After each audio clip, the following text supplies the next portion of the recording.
Mag-lift ka daw, day. Ito ay unexpected gala today. Ang ganda ng tanawin sa daan, sumabubusog ka talaga. Papunta pa lang, busog ka na sa tanawin. Pero ang ganda, bundok at native trees. Ayan, papasok dito tayo sa tunnel, small tunnel.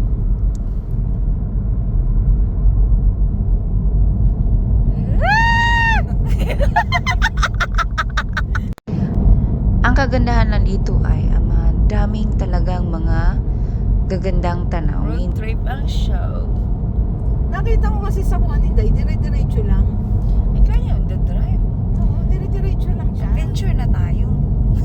Hindi siya kuhan. Wala yung mga turn Ayan, left, oh. turn right. Konting ano lang. Yung driver mo. Turn drive ka rin. Ganda nga daw yung Sigsog na sigsog. kaya siguro sabi ni ano, di ba? Kaya pala sabi niya, drive lang kasi balukod na balukod. Ano kasi zigzag? Parang Kaya dito pag gusto mong maggala, kailangan mong marunong ka mag-drive. Kasi pag asawang maasahan mo, wala. Boring talaga sila.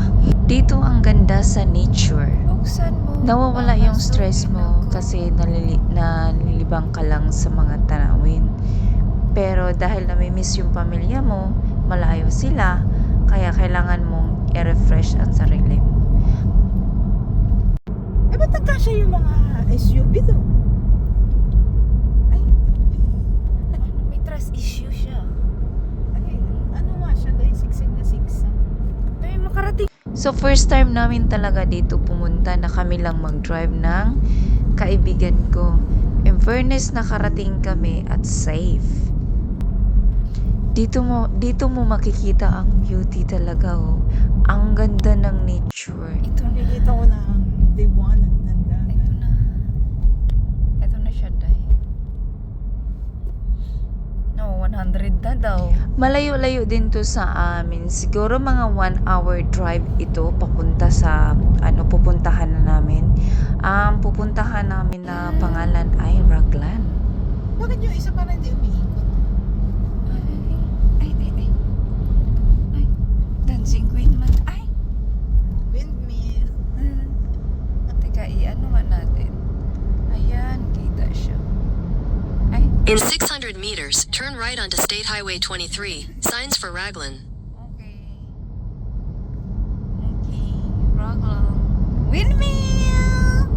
Raglan. Akala namin malapit na, so malayo pa pala kami. So too excited lang talaga kami na makarating doon.